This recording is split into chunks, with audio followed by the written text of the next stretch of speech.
Hi, welcome to the SOFA, the Solutions Open Forum and AMA. Ask me anything. The interesting thing, what we could talk about is how, since you're in a French company, plus ça change, plus c'est la même chose. Exactly. I was talking to Olga, and we said, she talked about the value, and we're talking about how we are positioning ourselves, and we're elevating the conversation. Are we finally entering? I remember this article. Translation is not a boardroom issue. No. It's really attached. This was like 20 years ago. Yes. Is it still not a boardroom issue, It's never going to be a boardroom issue. The challenge is that, and this is the problem I see. We're here at the Taos conference in Dublin, and it's very interesting that there are new executives in large companies that come from outside the industry, and they always come with this premise. Well, these are stupid people. They don't know what they're talking about.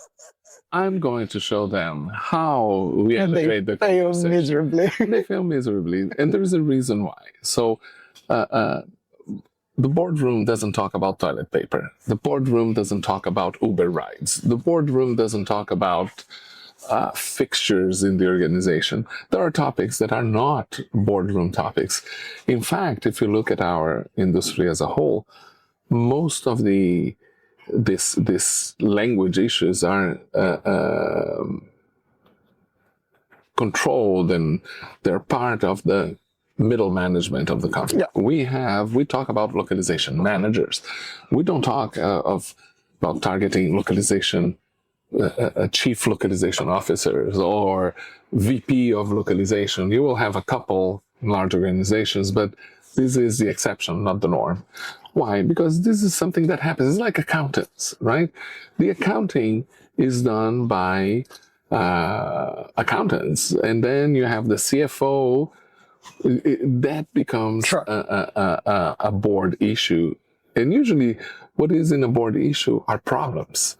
And translation is not usually a problem.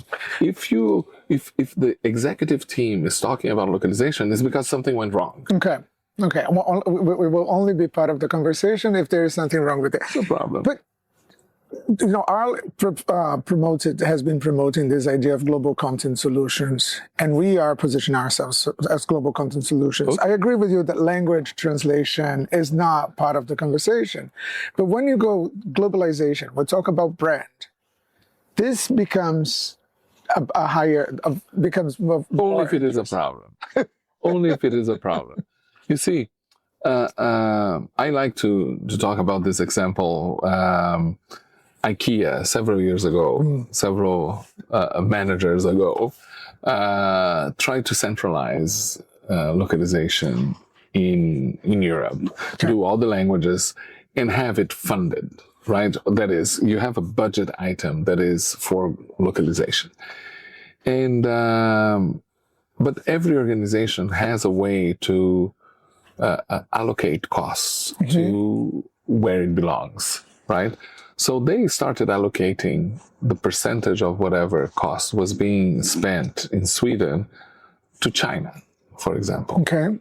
So the Chinese country manager gets a call from the local marketing people or whatever saying, we're paying 20 cents per word to do Chinese translation. I can buy it for 4 cents here. Yeah. Why are we paying this? Oh, because it's a chargeback. It was centralized. It was divided according to a formula and so on. The country manager in China picks up the phone and calls the CEO of IKEA in Sweden and says, we're going to do the translations ourselves. Who has more power? Yeah. Right? So that's how it becomes. I would say I wouldn't even think that this would be something that would escalate to the CEO for the country manager to call the CEO. Of course. But it's all about the money. I like to say, follow the content, follow the money. Who's responsible for the budget is the person who's going to be making the decision on how it's going to be done. So the localization part of the organization is probably one of the very few places where different parts of the organization come together. It's the CEO who solves all the problems, but the content, the people generating content in an organization, you could be marketing, customer service, product, IT, legal. But are we not going everywhere? Are we not strategically positioning ourselves in all these areas? We're talking about data. We're collecting data, and we are annotating data. We're doing. Who cares about this data? Okay. It's a rounding error. Look, if you look at the budget of any major enterprise, it will be X billion, comma, 100 million dot 0.8 or dot 8. Okay. And we're doing dot 3 of that dot 8, right? We are very, very, very small inside an organization. Okay. So the data is very interesting for us because we like to talk about ourselves. I don't want to minimize this approach. And going back to your question about what people are calling shifting left, trying to go to the source and so on, those people are more in trouble than we are, because AI is replacing content generation much faster than it is replacing localization. Yeah. So why do we want to go to an area that is more affected? So it's something that theoretically makes sense, but it doesn't make sense when you think in terms of how organizations work. Right? Okay. Organizations are organisms. They're complex. They have multiple relationships. They have different departments. They don't talk to each other. They don't know each other. And like I'm saying, it's the only place where content comes together. It's for translation, because you get some legal content, you have some product content, you have a website, you have marketing, you have customer support, you have logistics, whatever department of the company that has anything to do with international will come to the translation department, if there is one, because in some organizations you will have many. And then you have in-country, you have three variables inside organizations that explain this complexity. One is how it is organized, centralized, decentralized, hybrid. Okay. The other one is the sourcing approach. Do you have single sourcing, multiple vendors, different vendors for different products, the vendors for different languages? It's how they divide the work. Then you have the maturity of the organization. Yeah. Some parts of the organization might be very mature, while others are very mature. Not the whole organization. And then you have the business dynamics, the organization, which is constantly changing. You have management changes, you have mergers and acquisitions, you have reorgs, you have changes in strategy, you have the stock goes down and everybody goes crazy in the organization, starts cutting costs and so on. You cannot predict. There is not an end state, right? So I think that we are in our industry quite immature when we think in terms of strategy, because we assume that organizations know what they're doing. They don't. What we do is we are experts in a very niche type of business that is outsourced. It's very good to be outsourced. Why? Because it's not a core competence of the main organization. So if I am an airline, I'm concerned, where do I spend my money? It's on fuel, it's on pilots and people, maintenance, it's on airport fees and so on. How much does a company spend in translation?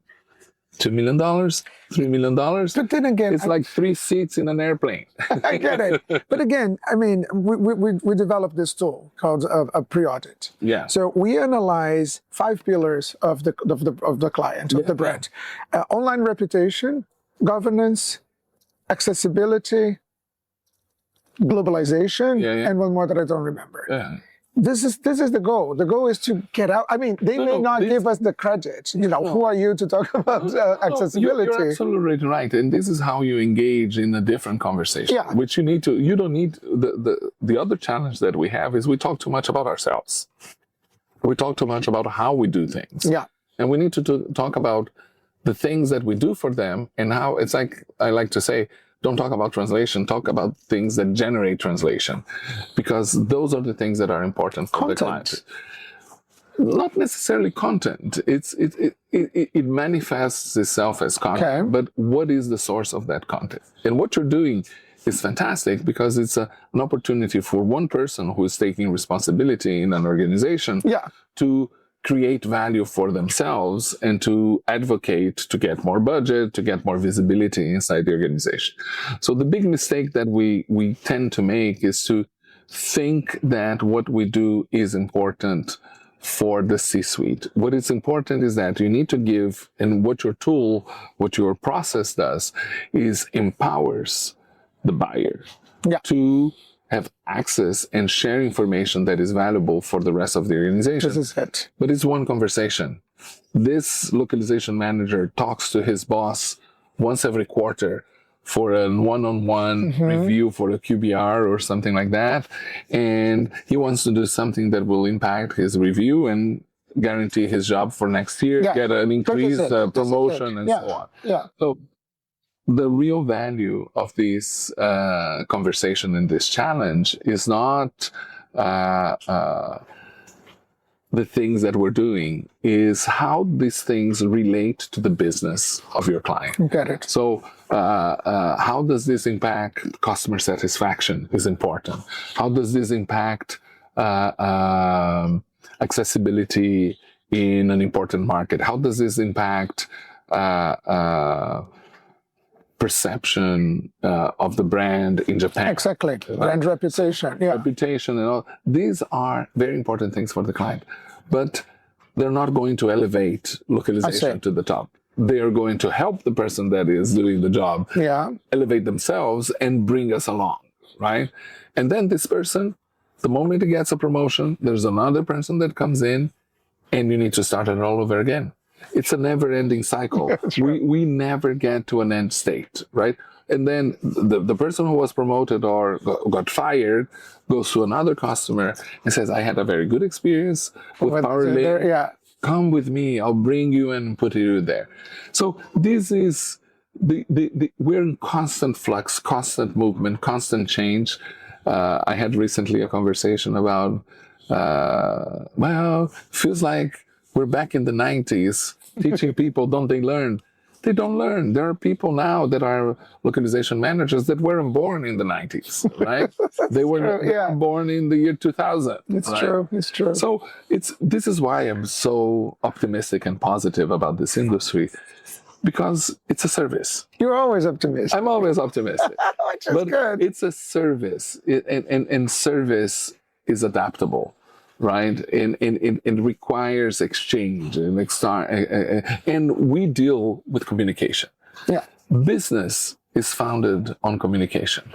We can automate as much as we want, but the moment there is a problem, the client wants to talk to somebody and wants to complain and wants to say, "Why are you doing?" I was in Portugal this weekend, and my brother had a problem with his internet, and I was looking at him, railing at the woman on the phone, and it was cathartic for him.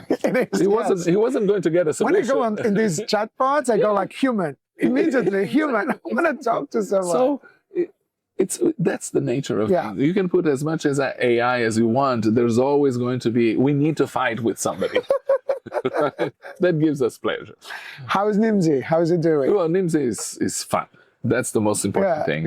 We are in a phase where we're mature. We've been around for 8 years now, so we have stable clients. We have good relationships, and for us, this dynamic nature of our business is what keeps us alive, because people are constantly changing.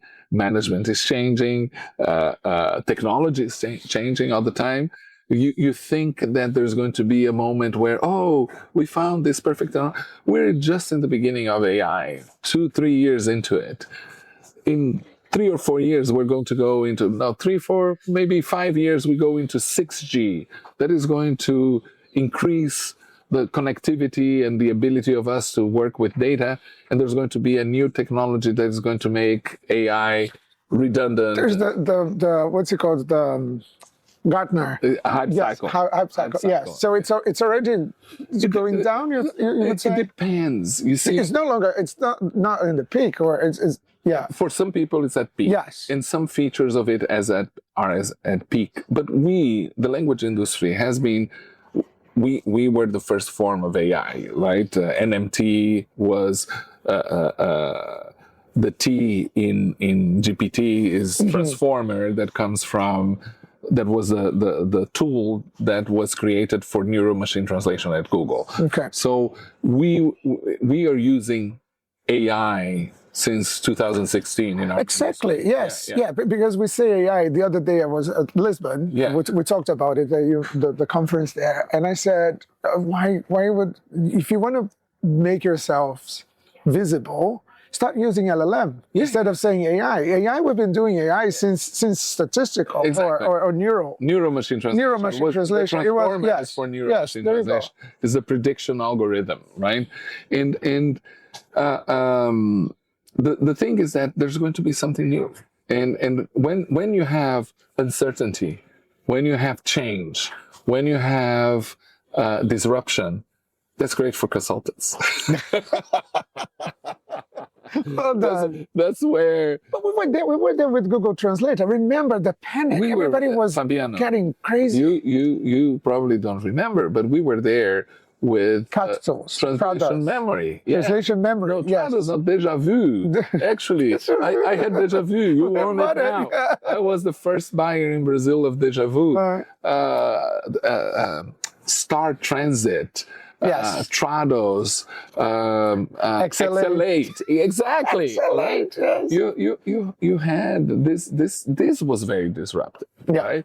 And then ISO 9000 was very disruptive. Quality. I think the difference now is that Gen AI it's not limited to the translation because Google Translate it was scary. Exactly. But now it's everywhere. So the panic is. And the other thing is that because we're early adopters, because we are in the forefront of adoption of all social systems, we telework, the pandemic was good for the industry because everybody was working from home already, right? So and it was this with computers, with fax, with whatever technology you want to mention. What really makes a difference for us is that we adapt, and other professions are not used to it. They're not living the same challenge that we have, so it's more scary. It's scarier for customer support agents. It's scarier for content developers. Yeah. It's scarier for coders. They are not used to this kind of stuff. No. We'll figure out. I agree. We're good. We're good. Thank you so much. Always good to see you. Fun. It's always fun. It's always fun.